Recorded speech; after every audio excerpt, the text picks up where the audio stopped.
live. News 8's Good Morning Connecticut starts now. Coming up on Good Morning Connecticut, a woman gets an up-close encounter with a bear, and it's all caught on camera. Also, friends and family are saying their final goodbyes to a homeless man whose body parts were found right here across the Elm City. And Florida is bracing for Tropical Storm Erika, their governor declaring a state of emergency. Good morning, Connecticut. I'm Ali Herrera. It's Saturday, August 29th. Thank you for joining us.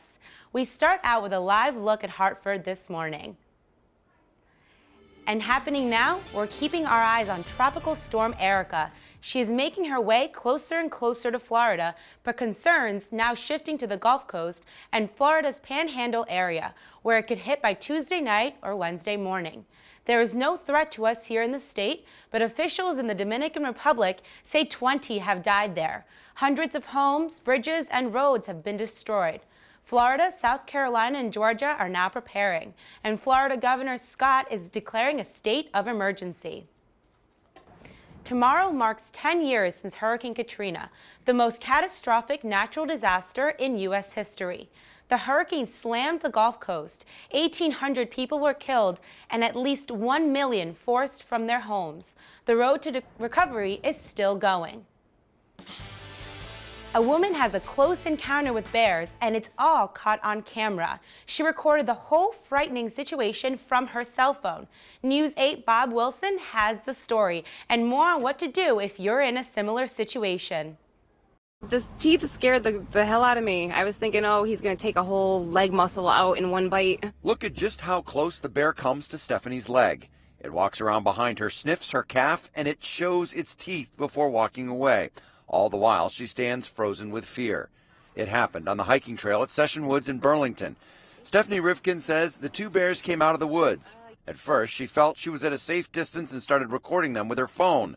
But the bears kept coming. They kept coming closer and closer, and then she froze. Eventually, they left her, and she was able to back out of the woods. And then after that, I took a good 10 minutes in my car and just sat there and thanked God, for letting me out of there alive. Now, once Stephanie was able to back away from the... She was not hurt. Officials have to temporarily shut down the hiking trails at Sessions Wood in Burlington, where it all happened. They plan to euthanize the bear. New developments this morning about the South Windsor church fire earlier this month. Police now say somebody started it on purpose. On August 1st, flames sparked up at the St. Peter's Episcopal Church on Sand Hill Road. Police are now investigating it as arson. They also think it could be connected to an incident a few days earlier. Gas cans were poured out and a tractor was damaged. $2,500 is now being offered to anyone who can help police catch the person responsible. What we're watching now this morning, a section of Orange and Chapel Streets in New Haven is back open after police and fire officials shut it down last night due to a safety hazard. A New Haven firefighter noticed a chunk of marble had fallen from a first-floor window of the building. Firefighters also found another piece of marble that fell off another window. The scene is clear, and the city leaders say there is no danger to the public. Obviously, a piece of marble, if it were to fall, would be very dangerous. So they checked out every window and really made sure there was nothing else loose. There are plans to redevelop the building coming up. And you may remember that historic New Haven building demolished 2 weeks ago was on the corner of Chapel and Orange Streets. Debris started falling off that very building down onto the sidewalk. They knocked it down and now is just a pile of dirt. No word yet on what will be built in this place. The building was built back in 1939. Kids in Stratford heading back to class next week in a brand new school, honoring one of the teachers killed at Sandy Hook. There was a ribbon cutting for Victoria Soto School yesterday.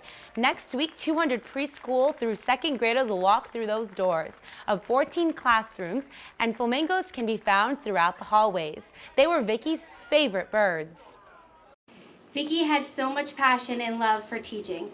She looked forward to the first day of school every year to teach her kids, as she called them, every day that followed. The Soto family hopes the school continues her legacy and love for teaching. Still ahead on Good Morning Connecticut, the verdict is now in that highly publicized prep school rape trial. Was the 19-year-old found guilty? We'll have the details from the courtroom. Plus the latest after that tragic shooting in Virginia. A reporter and a cameraman killed on live TV. Coming up, we're hearing from the husband of the only survivor. Good Morning Connecticut will be right back.